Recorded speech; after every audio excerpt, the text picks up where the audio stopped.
Aleluia! Vamos aplaudir o Senhor, digno de toda a honra, de toda a glória e de todo o louvor. Aleluia! Aleluia! Nós te glorificamos e te bendizemos por todas as obras que o Senhor tem feito em nós. Feche os seus olhos. Senhor, nós te damos graças por tudo aquilo que o Senhor tem feito em nós e por nós. Tudo que nós queremos é alcançar um coração determinado na cruz por ti. O Senhor determinou um coração para cada um de nós, um coração que fosse o mesmo, que batesse em todos nós de uma forma igual, no mesmo compasso, a mesma medida. E é isso que nós queremos.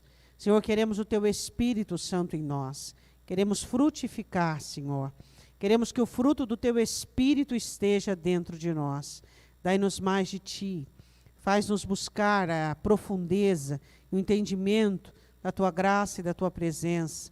Ensina-nos a seriedade, o compromisso que temos que ter contigo. Nós te pedimos em nome do Senhor Jesus. Amém? Posso trocar de microfone?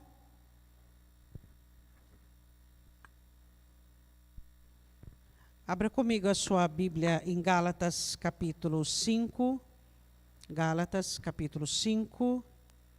Versículo de número 16, nós estamos dando continuidade ao nosso entendimento da Escritura sobre o fruto do Espírito Santo.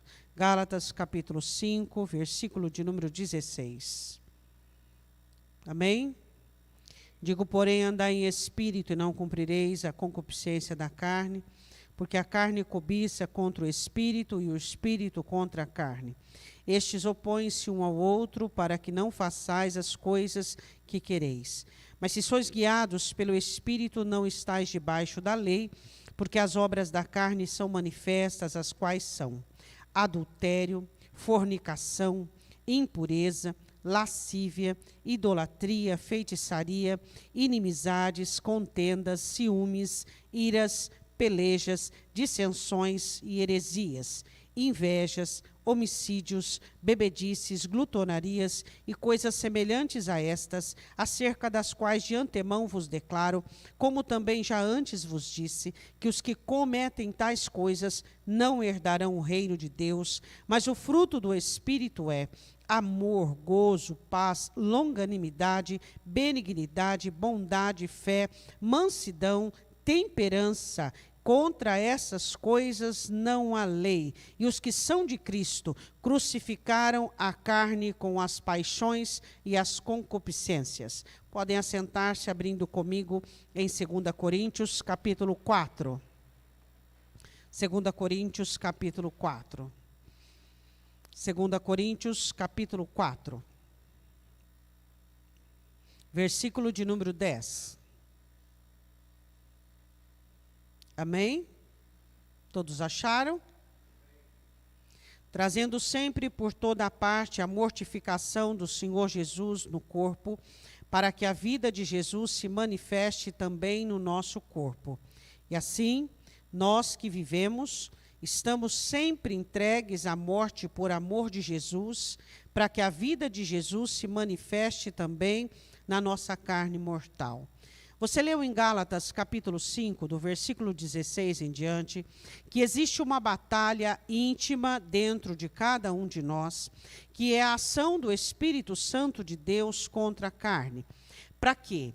Para que nós não sejamos mais vencidos e guiados pelas concupiscências existentes dentro de nós. O que é concupiscência? A palavra concupiscência significa desejo carnal desordenado. Então, existe uma batalha dentro de cada um de nós, onde o Espírito Santo persiste, batalha e luta para que não possamos de forma alguma agir segundo a herança que tivemos após a queda, após o pecado original. E então o apóstolo Paulo diz em 2 Coríntios, capítulo 4, que eu e você temos que trazer por toda parte onde vivemos a mortificação, ou seja, a morte da cruz em nós, para que a vida de Jesus se manifeste em nós, ou seja, uma luta e uma batalha constante para que seja morto dentro de nós tudo aquilo que tem a ver com a nossa velha natureza. E assim nós vamos ser renovados dia após dia pela ação do Espírito Santo de Deus em nós. 2 Coríntios capítulo 5, versículo de número 14. Porque o amor de Cristo nos constrange. O que fará nos levar a tal condição? A estarmos aparelhados e fundamentados a cooperarmos com o Espírito Santo. O amor de Deus. Ninguém vai conseguir permitir que o Espírito Santo vença a batalha com a carne por meio da religião. Ninguém vai conseguir por meio de uma convicção humana. Ninguém vai conseguir por meio de um padrão. Somente o amor de Deus que vai nos constranger a estarmos aliançados com o Espírito Santo, para que então assim se faça essa mudança, onde não existirá mais a força, nem o domínio da carne, mas sim a ação e o governo do Espírito Santo. Porque o amor de Deus nos constrange, julgando nós, que assim que se um morreu, todos logo morreram. E ele morreu para que por todos, para que os que vivem não vivam mais para si, ou seja, para a sua vontade, mas por aquele que por eles morreu e ressuscitou. Agora olha o versículo de número 16.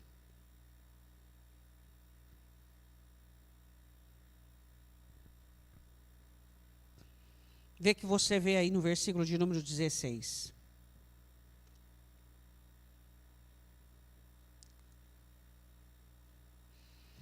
O apóstolo Paulo diz assim, que a partir de agora nós não vamos conhecer mais nenhum de nós segundo a carne. Ou seja, quando eu olhar para você, eu não vou mais enxergar, vou repetir tudo o que eu disse as outras vezes. Eu não vou mais enxergar aquela pessoa que sofreu rejeição, aquela pessoa que teve traumas, aquela pessoa que sofreu abandono, aquela pessoa que interpretou a vida de uma forma conforme as pessoas apresentaram. Quando eu olhar para você, eu vou enxergar alguém que foi amado por Jesus Cristo, alguém que foi perdoado pelo sangue de Jesus, alguém que tem uma mente renovada, alguém que tem um coração novo e alguém que tem uma vontade totalmente disposta a servir a Deus. O apóstolo Paulo diz que a partir de agora, nós não vamos olhar mais para nós e vamos interpretar ou distinguir ou enxergar o nosso passado e todas as nossas experiências negativas, mas nós vamos enxergar e olhar e ver e entender aquilo que Cristo realizou e ainda realiza e continuará realizando em nós. Eu quero que você vá comigo em Gênesis 39.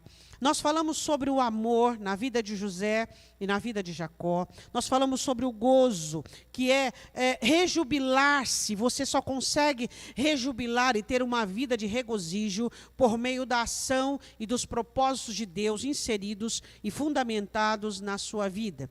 Falamos sobre amor, gozo, paz. Falamos o que é paz, sobre a ordem existente, totalmente aliançada com Deus. Falamos sobre a longanimidade, que a longanimidade é aquela paciência para aprender, esperar a ação de Deus e não atropelarmos as coisas da nossa maneira. Agora, continuando, vamos falar sobre benignidade. Se o Senhor nos ajudar, vamos chegar até bondade e a fé, que é a fidelidade em algumas traduções. Vamos começar a falar sobre benignidade. O que é benignidade? Por que o Espírito Santo precisa desenvolver em mim e você a benignidade? O porquê sem benignidade nós não somos reconhecidos como filhos de Deus? O porquê a benignidade é de inteira relevância no reino de Deus? A benignidade, ela difere da bondade. A benignidade, ela vem da pronúncia, da raiz da palavra envolvimento. Então, a benignidade não é apenas você ser bom. A benignidade é você permitir que aquilo que existe de bom dentro de você haja na vida alheia, assim como a malignidade. O que é malignidade? É a maldade sua interagindo com uma outra pessoa. Então, quando é que existe a ação da malignidade? É quando existe algo mal em você e você consegue essa malignidade passar para uma outra pessoa, por meio de uma palavra, por meio de uma ação. A benignidade é o comprometimento pessoal, onde existe a ação de envolvimento com uma outra pessoa. Ou seja, a benignidade é nós frutificarmos a bondade de Deus existente e atuante dentro de nós, ao ponto disso chegar até a uma outra pessoa. Deixa eu inicialmente perguntar uma coisa para você. Você tem visto e percebido a sua benignidade chegando até a alguém ultimamente? Você tem entendido, observado que aquilo de bom que o Senhor tem feito em você, aquilo de gentil que o Senhor tem feito em você, aquilo de amável, aquilo de aprazível, tem podido chegar até alguém próximo de você? Você tem percebido isso? O que você vê em José? Irmão, José podia ter chegado no Egito e ter se afundado em dor, em abandono, em tristeza, porque ele tinha muitas experiências negativas, das quais algumas dessas experiências tinha trazido ele até ali. Só que ele não permitiu que a malignidade de seus irmãos perdurasse e fosse um fundamento na sua vida. Ele não permitiu que o mal que os seus irmãos fizeram a ele agisse de uma forma frutificante, frutificadora, numa frutificação onde isso iria alcançar a história dele. Ele não permite que a malignidade do ser humano estivesse em evidência, mas ele sim abre-se para quê? Para a benignidade de Deus. Então ele faz uma escolha, ele tem opção. Eu sempre vou ter opção, você sempre vai ter uma opção. Você sempre vai poder escolher abrir seu coração para aquilo que as pessoas pensam, para as ações das pessoas, para a ingratidão, para a rejeição, ou você vai poder abrir o seu coração para aquilo que Deus tem para você. A cruz nos dá opções, a cruz nos dá escolha. A libertação que Cristo promoveu na cruz é a escolha que temos de dizermos não, isso não fará parte da minha vida. A partir de agora, a partir deste momento, eu escolho. É engraçado que as pessoas falam muito de livre-arbítrio e de livre agência, mas elas não conseguem entender que a verdadeira livre agência e o livre-arbítrio está no fato de você decidir em não se corromper, em não adquirir formas, em não adquirir o formato da Constituição presente. Essa é a verdadeira liberdade que as pessoas deveriam bater no peito e propagar, em dizer: eu não aceito essa situação fazer parte da minha vida. Isto é o que é interessante no Evangelho. O Evangelho nos dá inúmeras alternativas e oportunidades de dizermos não. Não àquilo que quer entrar, não àquilo que já entrou, não àquilo que já faz parte dos nossos hábitos e da nossa vida, não àquilo que está nos prejudicando. O sangue de Cristo, ele nos liberta, e nós podemos dizer não àquilo que está nos dominando, e nós temos em Cristo a autoridade, a força e o poder de vencermos tais situações. Quando nós olhamos para dentro de nós e percebemos coisas que não gostamos, e percebemos que elas não estão aliançadas com a palavra, então nós observamos que quem nos mostra isso é o Espírito Santo de Deus, porque ninguém consegue enxergar coisas que desagradam a Deus se não for pelo Espírito Santo. Então nós começamos a enxergar coisas dentro de nós, e nós começamos a perceber, alguns de nós, que a benignidade, que o envolvimento pessoal não é uma prática que temos. O ser humano, ele adquiriu uma forma egoísta de se viver. Se você não me faz bem, se você não está de acordo com os meus princípios, eu não consigo deixar você no altar do Senhor. Eu tenho que te odiar. Ou então, de uma maneira mais branda, eu tenho que te rejeitar. Ou então, de uma maneira mais crente, eu tenho que ser indiferente para com você. Você não me cheira nem... Nós não sabemos entender o tempo das pessoas. Nós não conseguimos respeitar a individualidade das pessoas dentro do contexto de Deus. Nós temos que rotular a todos um sentimento básico e operante. Esse eu amo, esse eu desgosto, esse eu gosto, esse eu não posso falar odiar porque eu sou crente, mas eu tenho uma aversão expressiva. O porquê que nós temos que rotular sentimentos? Sendo que Jesus nos disse que nós temos que ter apenas amor, que é o fruto do Espírito Santo. Mas então nós rotulamos, não conseguimos entender que as pessoas têm as suas individualidades. Por que você não gosta de fulano? Eu quero falar com você sobre antipatia. As pessoas que você mais se antipatiza, é as que mais se parecem com você. Sabia? Por quê? Porque elas se confrontam, se encontram. As que identificam com você. Você é arrogante, prepotente, você não vai gostar de outro arrogante e prepotente. É assim que funciona. É assim que funciona. Mas nós não enxergamos isso. Nós não enxergamos que muitas vezes Deus coloca uma pessoa com o mesmo defeito seu, vamos dizer assim, com a mesma debilidade sua, para quê? Para te apurar. Para fazer isso aqui em você, para você ser polido, mas você rejeita essa pessoa, você se afasta dela, você rotula ela. E aí, como é que você vai mudar? Como é que nós vamos mudar se pessoas com a mesma semelhança que nos incomoda, quando você identifica, você rotula ela, antipática, não gosta dessa pessoa, e aí pior, essa pessoa não gosta de mim. Se ela não gosta de mim, eu não gosto dela. Não entendo isso. Quem não gosta de você que você também não gosta? Por que ela não gosta de mim?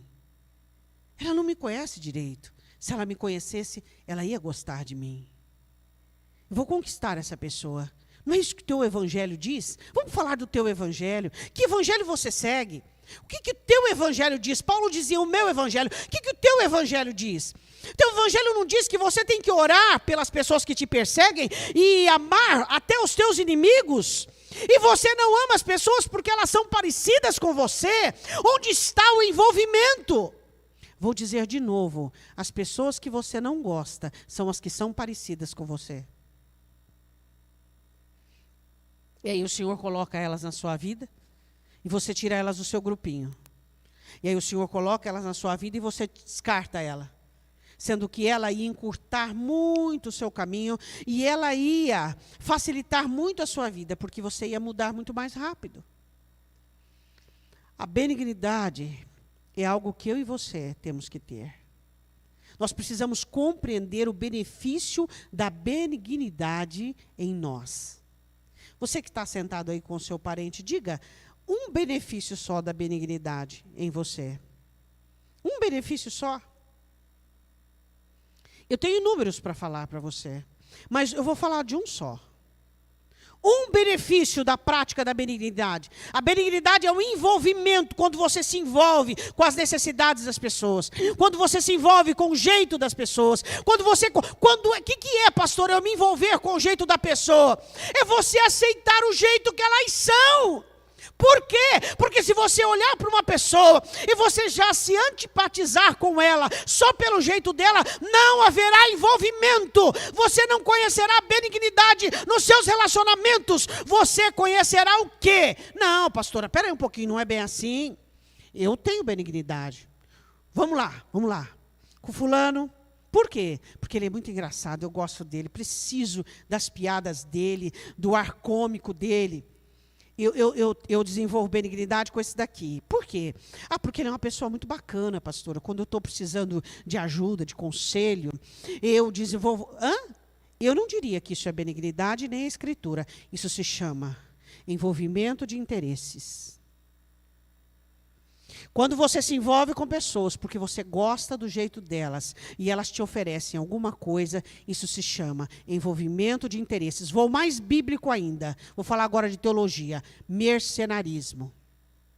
Mercenarismo. Isso é Bíblia. Isso é mandamento. Agora, o que é envolver-se com as pessoas é você entender que todos são filhos de Deus. Todos.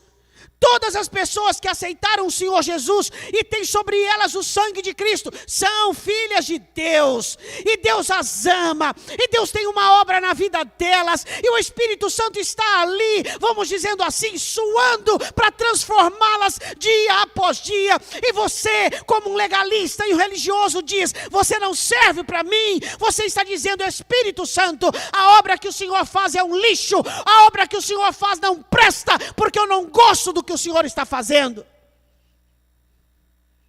É bem assim, é por aí. A benignidade tem estado em falta na vida dos cristãos. Eu vou falar um benefício só da benignidade. Só um. Você sabe que existem pessoas que têm relacionamentos diferentes com Deus. Os relacionamentos com Deus são medidos de forma diferente, de proximidade.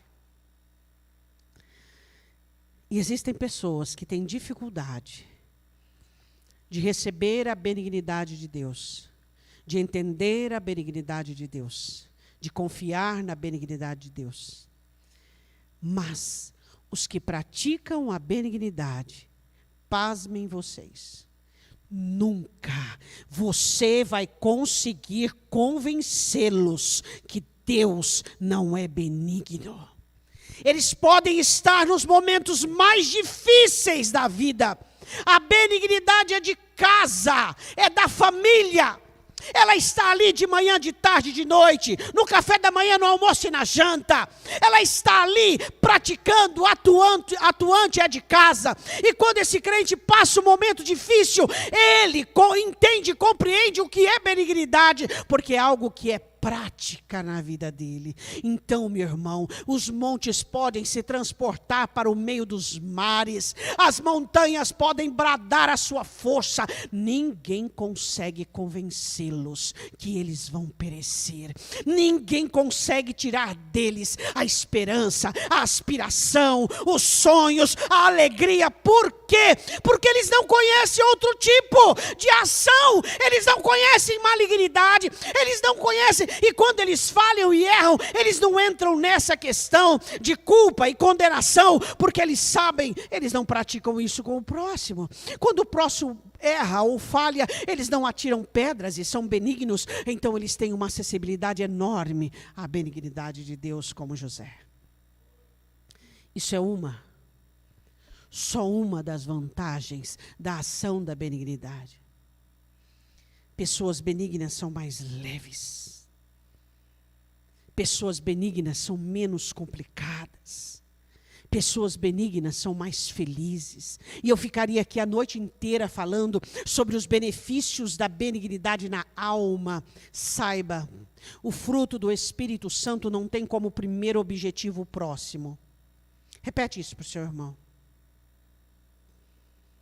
Amor, gozo, paz, longanimidade, bondade, benignidade, fé, mansidão, temperança ou domínio próprio. Não tem a ver com o próximo em primeiro lugar. Tem a ver com sarar a sua alma. Primeiro objetivo do fruto do Espírito Santo, ou as 9 virtudes do Espírito Santo, tem como objetivo sarar a sua alma. Este é o primeiro objetivo. Gênesis 39, versículo de número 1. José chega vendido ao Egito, e você conhece essa passagem. Ele podia ter chegado de diversas maneiras, e ele chega abençoado. Como é bom quando você chega ao deserto abençoado, ao vale abençoado, à perda abençoado, porque a bênção estava em José. E José foi levado ao Egito, e Potifar, o oficial de Faraó, capitão da guarda, homem egípcio, comprou-o da mão dos ismaelitas que tinham levado lá. E o Senhor estava com José. E foi homem próspero, e estava na casa de seu senhor egípcio. Vendo, pois, o seu senhor, que o Senhor estava com ele, e tudo o que fazia prosperava em sua mão. José achou graça aos seus olhos, e serviu, e ele o pôs sobre sua casa, e entregou na sua mão tudo o que tinha. O que é isso? Benignidade de Deus em José, de José. Como é que é? Tudo da casa de Potifar, um egípcio, vamos dizer assim, inimigo, prosperava na mão de José. Envolvimento. Quando você é benigno, as pessoas que estão ao seu redor vivem bem. Elas vão ser abençoadas por aquilo que Deus despender na sua vida. Deus te dá alegria, as pessoas que estão ao seu lado serão alegres. Você fará de tudo para que elas vivam bem. O Senhor te dá paz e você trará segurança, palavras pacificadoras e animadoras. Tudo aquilo que o Senhor despender, isso é benignidade. É compartilhar aquilo que Deus tem feito. Isto é benignidade. Hoje nós cristãos temos vivido assim, somos benignos. É fácil você oferecer uma roupa, seja nova ou usada, um sapato novo ou usado, uma compra de mercado, é fácil. Agora, a grande questão é você tomar, despender daquilo que Deus tem te dado e oferecer para o próximo, por meio de um olhar, de uma palavra, da sua presença, da sua ação, da conformidade sua, aliançada com o reino, onde as pessoas conseguem enxergar a ação de Deus. O servo de Faraó Potifar, senhor de José, identificou, olha o próximo versículo, e aconteceu que desde que pusera sobre a sua casa, sobre tudo que tinha, o Senhor abençoou a casa do egípcio por amor de José, e a bênção do Senhor foi sobre tudo que tinha na casa e no campo. O homem prosperou. José saiu dali de que maneira? Financeiramente, pobre, só com a roupa do corpo, ainda deixando a capa para trás. Mas deixou o homem muito mais rico do que quando chegou. Isso é benignidade. Ele podia ter dito o seguinte: eu não vou abençoar esse moço, não vou abençoar esse homem.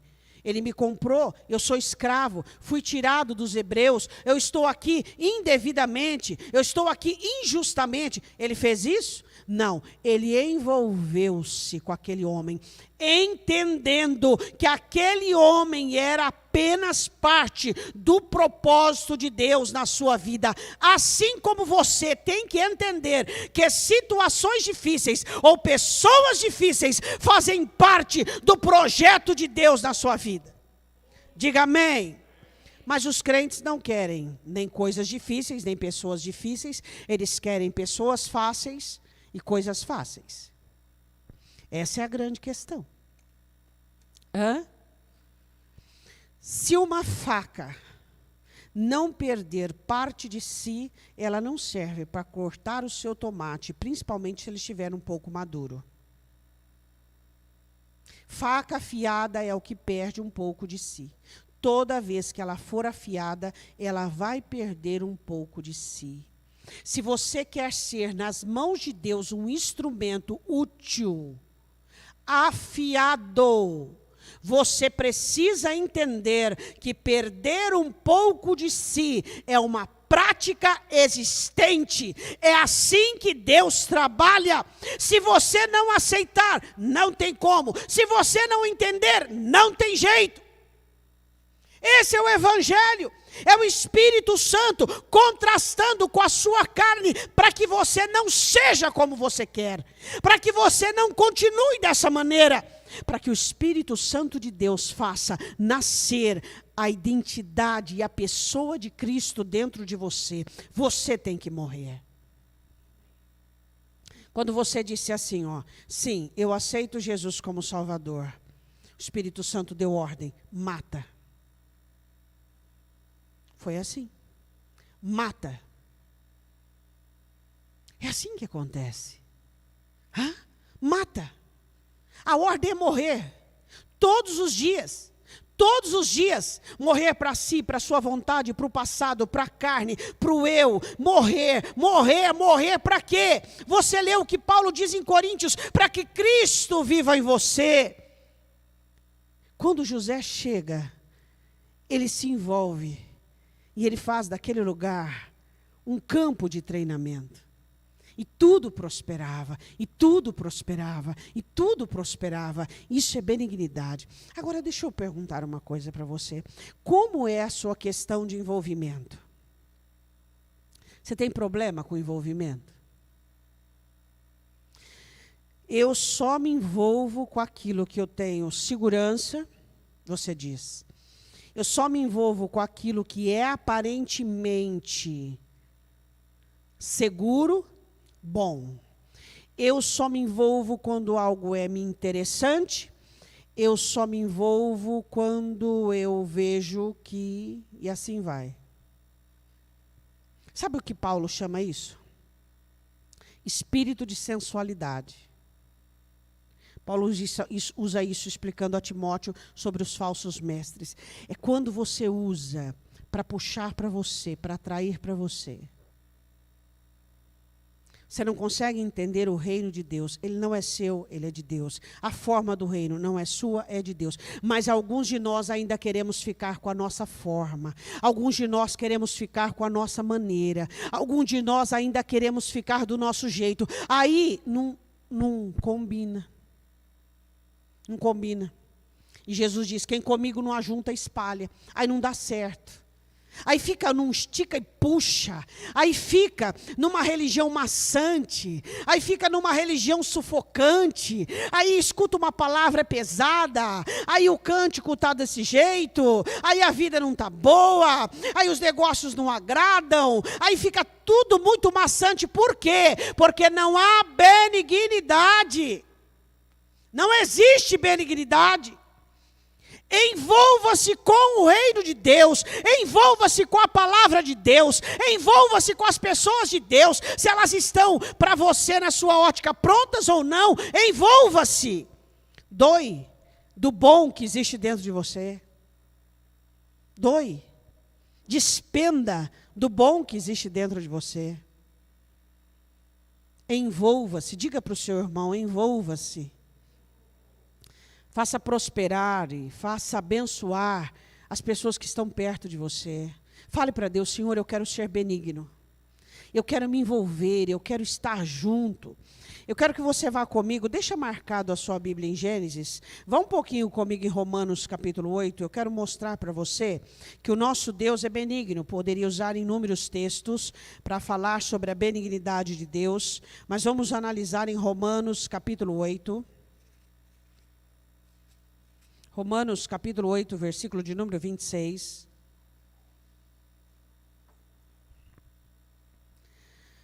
Deus enviou o Senhor Jesus Cristo. Deus enviou o Espírito Santo. Falando em envolvimento, vamos lá.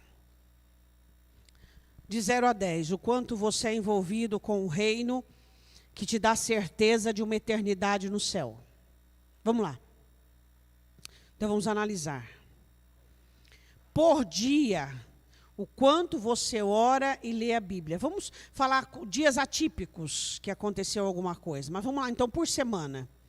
Por semana, o quanto de capítulos bíblicos você lê. O quanto de oração você faz. Vou falar sobre envolvimento de uma forma muito contemporânea, dos dias agora. Vamos falar de envolvimento. Quanto você leu a Bíblia nessa semana que passou? Quanto você orou nessa semana que passou? Ah, pastor, essa semana foi atípica, foi muito corrida. Não, tá, tudo bem. Tá. Então tá, semana passada. Agora vamos lá. O quanto você fez uso da tecnologia nessa semana que passou? Falando em Netflix, falando em outros, e falando em celular, e falando em Instagram, e falando em Facebook. Vamos lá. O que você percebe? Ninguém está te acusando. O Espírito Santo só nos mostra. Só nos mostra. E Jesus, o nosso grande profeta, ele disse assim, no arrebatamento, 3 tipos de padrões farão as pessoas perder o reino dos céus. Eu me casei, família, eu comprei uma junta de boi, trabalho, e eu comprei umas terras, bens. 3 tipos de padrão vai tirar as pessoas do arrebatamento. Quem disse isso não foi Jonas, quem disse isso foi o próprio Senhor Jesus Cristo. Ou seja, priorização. Eu não posso ir na festa. Por quê? Porque eu me casei. Casamento, família, em primeiro lugar. O melhor membro, o melhor marido e o péssimo servo. A melhor esposa e péssima serva. O que adianta? Chegar no céu, não vai estar nem seu marido, nem você vai poder entrar. Por quê? Porque Deus não foi priorizado. Não existe 2 maneiras de servir a Deus. Você sabe uma das coisas que eu agradeço a Deus de uma forma única? É que o meu Deus e o seu Deus é sim, sim, não, não. Ele não deixou margem para dúvida. Ele não deixou margem para conjectura. Ele não deixou margem para eu colocar o meu jeito e nem você colocar o seu. É do jeito de Deus. Está escrito. É assim que funciona. Do outro jeito não funciona. A grande questão é, Deus se envolve com você. Deus se envolve com a sua alegria, Deus se envolve com a sua dor, Deus se envolve com o seu pecado, Deus se envolve. Ele tira você do pecado, Ele te convence do pecado, Ele limpa você do pecado, Ele se envolve com você. Mas a grande questão é o quanto nós temos nos envolvido com Ele, com o povo dEle, com o reino dEle e com a obra dEle. Romanos 8, 26.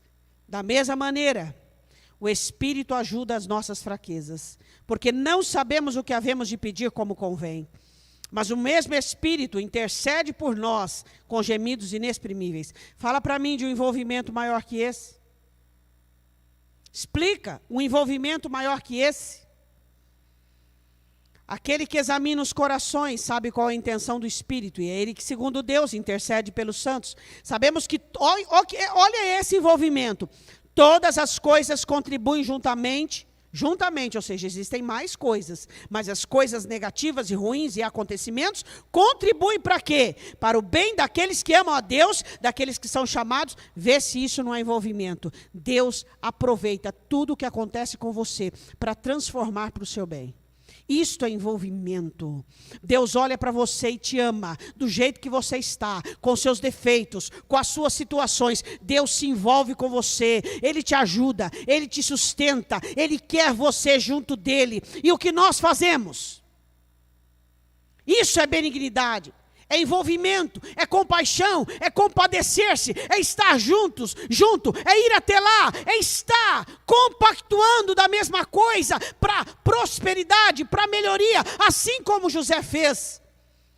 E para terminar o texto diz assim, porque Ele nos conheceu, nos predestinou para serem conforme a imagem do seu Filho, a fim de que Ele seja primogênito entre muitos. Isso é envolvimento. Eu quero fazer uma obra e eu vou transformar seres humanos vendidos do pecado, vou comprá-los e vou transformá-los à imagem de meu Filho. Isso é envolvimento.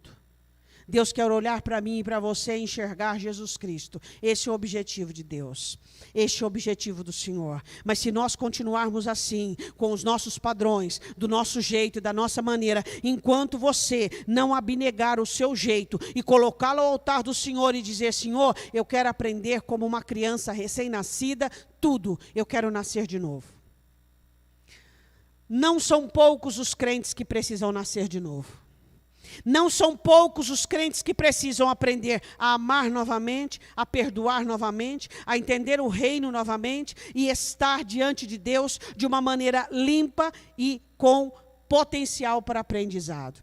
Quero que você volte comigo em Gênesis, capítulo 29. Vamos analisar a benignidade em Jacó. Analisamos ela em José, agora em Jacó. Deixa eu explicar uma coisa para você. Eu vou aproveitar um comentário que eu fiz anteriormente para dizer algo para você. Amar quem te ama não é ser cristão. Jesus diz, até os gentios, os ímpios fazem isso. Tratar bem quem te trata não é cristianismo. Simpatizar com pessoas simpáticas não é cristianismo. Existe uma ação de Satanás dentro da igreja, e nós vamos analisar agora em Jacó, capítulo 29, versículo de número 18. Vamos lá. Jacó amava Raquel e disse, 7 anos te servirei por Raquel, tua filha menor. Então disse Labão, melhor é que eu dê a ti do que eu dê a outro homem. Fica comigo.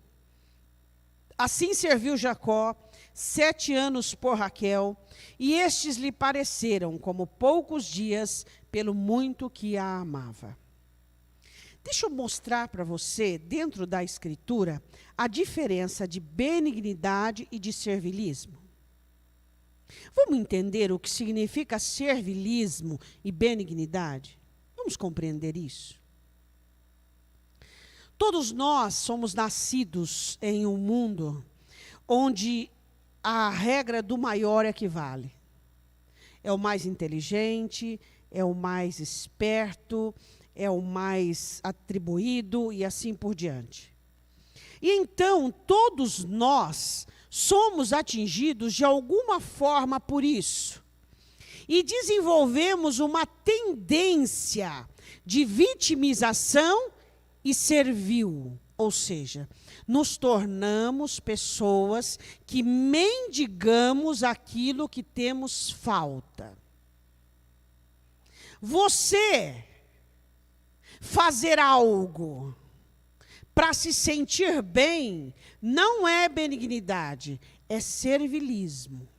Quando você faz algo por alguém e aquilo traz para você uma compensação íntima, um afago emocional, um abraço como uma provação, isto é servilismo, não é benignidade. É algo que você faz de você próprio, com os seus recursos, para criar um conceito externo favorável e positivo sobre ti mesmo. Entendes ou não? A benignidade você faz sem escrita. Não escreve. Não tem contabilidade. Vem e vai. Vem e vai. É um canal, você é só um canal. Agora, o servilismo você faz com contabilidade. Este eu amei, este eu ajudei, olha o que eu fiz. Hoje eu cumpri a minha escala. É aquela satisfação humana que não sobe para Deus. Fica na terra. Por quê? Porque Jesus disse, se a sua mão direita souber o que a esquerda faz, já pronto, já foi, a sua satisfação já está boa. Já está boa. Você já não teve sua satisfação? Tudo bem. O que é servilismo? É as pessoas se relacionarem com as outras pessoas com algum tipo de interesse, de conformidade, de uma forma aprazível, de uma forma de interesse. Entende? Isso é servilismo. É você amar alguém e admirar essa pessoa e você fazer por ela tudo o que você pode, com contabilidade. Tipo, eu amo e sou amado, então eu estou fazendo com contabilidade. E gera-se então aquela dinâmica adoentada. o dia em que essa pessoa, que é o objeto da sua admiração e do seu amor, fizer uma pontuação negativa, um olhar, uma palavra, um gesto, toda aquela admiração vai para o saco. Por quê? Porque não vem de Deus. É humano. Apenas humano. As falhas contam de uma maneira muito pesada, porque aquele relacionamento é totalmente doentio. Eu amo e sou amado, e eu preciso amar e preciso ser amado. São pessoas que começam a alimentar-se umas às outras sem Deus, porque quando é de Deus, não é servilismo, é benignidade. Você não se relaciona com pessoas perfeitas. As pessoas que você ama falham, e as pessoas que te amam também falham. E qual é o problema? Nós somos humanos. Mas quando não é de Deus, mas quando não é o fruto do Espírito Santo, é servilismo. E é por isso que existe nos casamentos, nos relacionamentos de pais e filhos, nos relacionamentos fraternais, muitas rugas, muitas questões, muitas coisas mal resolvidas, mal digeridas. Por quê? Porque não é divino, é humano. É servilismo. Você não fez da maneira que eu quis, estou chateado. Você não falou do jeito que eu quis, estou magoado. E então o inferno faz uma arquibancada enorme para se divertir com os nossos arranhões e alfinetadas. E ali caem muitos que eram para ser valentes, heróis e heroínas. As pessoas começam a se destruírem a si mesmas por conta do servilismo. Este homem, ele era apaixonado por sua mãe. Por quê? Era genuíno aquele amor? Não.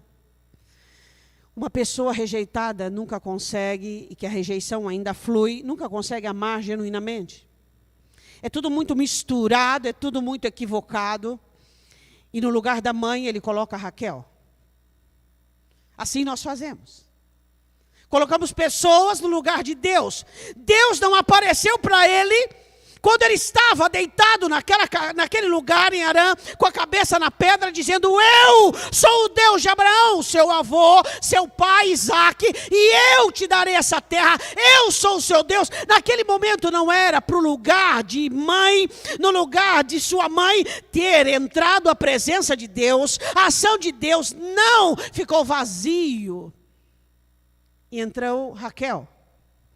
Entrou a bagunça, entrou o equívoco, entrou tudo. Será que no lugar de Jesus Cristo, você não tem posto outras pessoas? Pode ser, tá, pastora, mas eu escolhi a pessoa mais abençoada. Eu escolhi a pessoa mais gentil, mais afável. Eu tomei o cuidado de escolher alguém que, como Paulo diz, que não corrompe. Qualquer pessoa que você colocar no lugar de Jesus Cristo, você vai complicar sua vida. A grande questão é, nem você com a sua história, nem ninguém com os seus adendos pode ocupar o lugar de Jesus Cristo. Não pode ser seu marido, não pode ser sua esposa, não pode ser seus filhos, não pode ser ninguém. É Jesus quem tem que estar no trono da sua vida. E o que as pessoas entendem hoje por amor, se não servilismo? Sabe o que é amor para as pessoas hoje? Servilismo. E elas começam a ser servilistas umas para com as outras. E elas começam a fazer mercado. E elas começam a comprar o carinho. E elas compram afago por meio do seu posicionamento. E são sempre gentis. E sempre amáveis. E sempre bondosas. E sempre. E então tudo lá dentro começa a ficar totalmente sufocado. E elas estão sempre rindo para proporcionar. E elas sempre têm que estar fazendo alguma coisa para que elas sejam úteis. E algumas desenvolvem alguns potenciais como o dinamismo, e algumas começam a tomar os seus adjetivos e transformar em potenciais existenciais na sua vida, e aí vira uma bagunça. e lugar mesmo para o Espírito Santo não existe. Por quê? Porque as pessoas ficam como sanguessuga. Me dá, me ame, me queira, me ajude, me entenda, me suporte, me faça feliz, me faça bem. E não é assim que o reino de Deus trabalha. O reino de Deus não quer que nós interagimos uns com os outros com fome. O reino de Deus, vou dizer de novo, ele não quer uma interação de gente faminta. Ele quer uma comunhão de gente saciada, de gente que é fonte e que não é sede. É isso que você tem que entender. Essa é a diferença da benignidade e do servilismo. Gente faminta, relacionando com outros famintos, e então gerando uma bancarrota. Eu não gosto disso, não gosto daquilo outro. Fulano me deixou de fora, ciclano me rejeitou, eu não sou. E aí vai. Então Satanás faz o que quer dentro do povo de Deus. Benignidade é outra coisa. É outra coisa. Benignidade é todos nós estarmos saciados de Deus. Estarmos prostrados diante dEle. Então, quando abrimos a nossa boca, oferecemos Deus. E quando levantamos as nossas mãos, ou estendemos as nossas mãos, oferecemos Deus. Então, quando os nossos pés caminham em direção ao progresso e a Deus, e assim por diante. Servilismo não. Servilismo é uma metodologia bem disfarçada, enganosa, que Satanás tem para que as pessoas se distraiam e se enganem, achando que é isso que Deus tem para nós. Deus não tem servilismo, Deus não tem relacionamento de troca, Deus não tem relacionamento de fome, de pessoas que precisam se saciar umas das outras. Deus tem uma fonte chamada Jesus Cristo, onde o salmista diz: todas as minhas fontes estão em ti. E então, quando o seu filho falha, o seu cônjuge falha, ou então quando algo na sua vida não funciona como esperado, você simplesmente se frustra. E nós temos muitos crentes com inúmeros motivos de frustração, de tristeza e de aborrecimento dentro das igrejas, não tendo canções, não tendo salmos, não tendo alegrias, não tendo esperança e nem fé. Por quê? Porque estamos doentes. Eu não tenho para te oferecer o que você precisa, e nem você para mim, mas Deus tem. E Deus em mim vai dar tudo certo, e Deus em você vai dar tudo certo. Se for benignidade, vai ser bom para mim, mas se for servilismo, vai me matar. Assim como muitos estão mortos emocionalmente nos seus relacionamentos. Eu gostaria que você fechasse os seus olhos. Eu gostaria que você analisasse nesta noite os seus relacionamentos, até mesmo com Deus. Muitas pessoas têm um relacionamento servilista com Deus de interesse. Analise o que o Senhor falou com você nesta noite sobre a verdadeira virtude, a benignidade. Senhor, nós não entendemos muito bem o que acontece dentro de nós. Precisamos do Teu Espírito Santo para nos explicar. E nós te pedimos que o Senhor nos explique de uma forma bem clara sobre o servilismo. Não queremos mais, Deus, relacionamentos adoentados. Jesus, como nós vamos conseguir amar quem nos odeia, orar por quem nos persegue? Como vamos conseguir sermos benignos, se não for o Teu Espírito Santo vencer dentro de nós? Senhor, mostra o servilismo para cada um de nós. Essa mãe, esse cônjuge, que sentenciou a sua vida por conta de uma tristeza. Esse pai,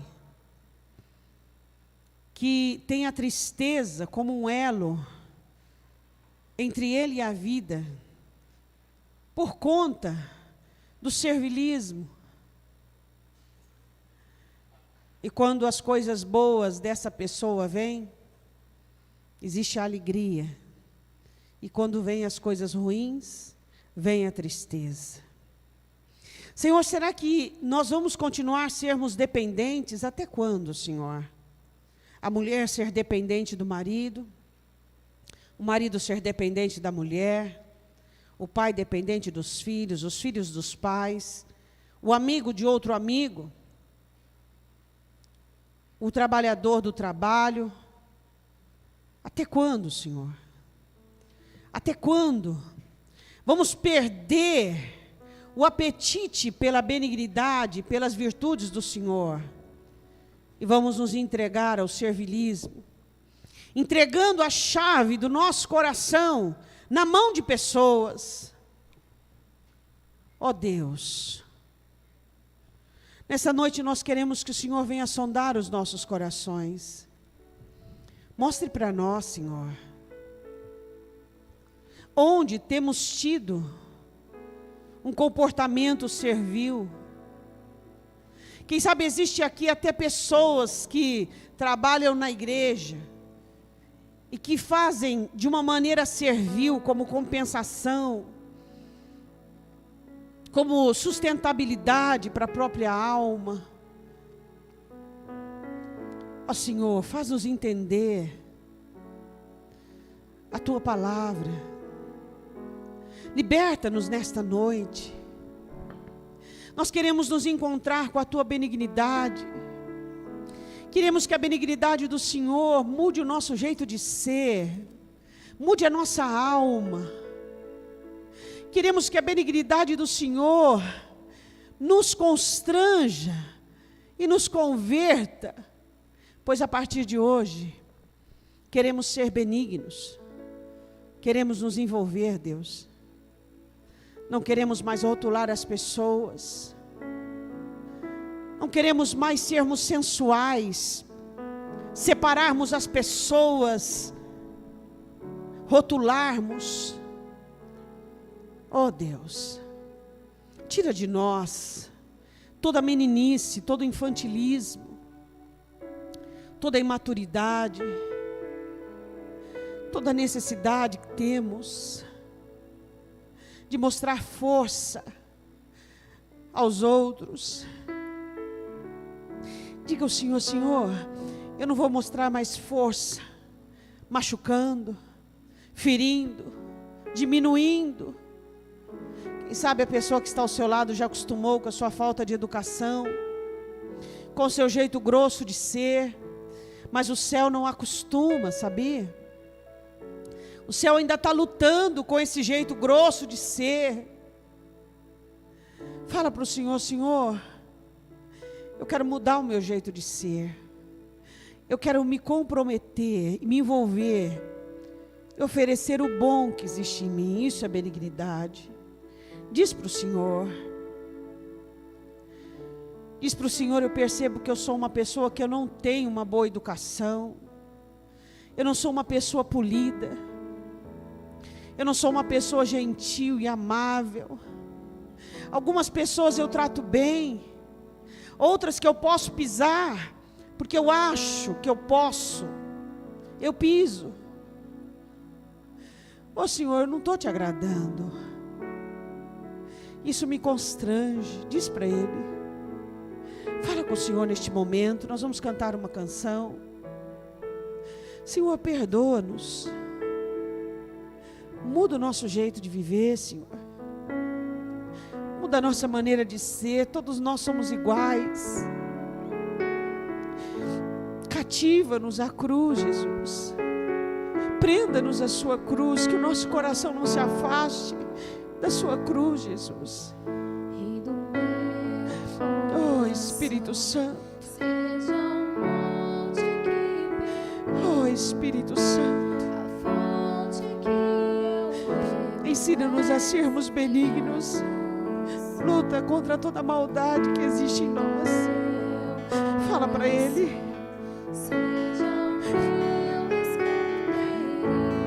Toda estação que não é boa, Jesus. Espírito Santo, luta, Espírito Santo, contra a minha timidez que me leva ao servilismo, contra os meus complexos. Luta, Espírito Santo de Deus. Oh, Espírito Santo. Quem sabe você sofreu uma dor na sua vida, uma frustração, e você não consegue envolver-se com a benignidade de Deus.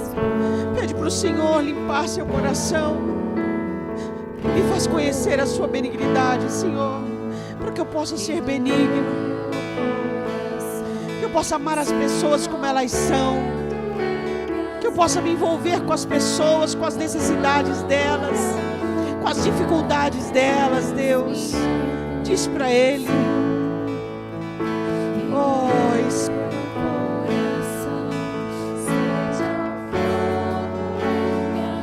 Espírito Santo,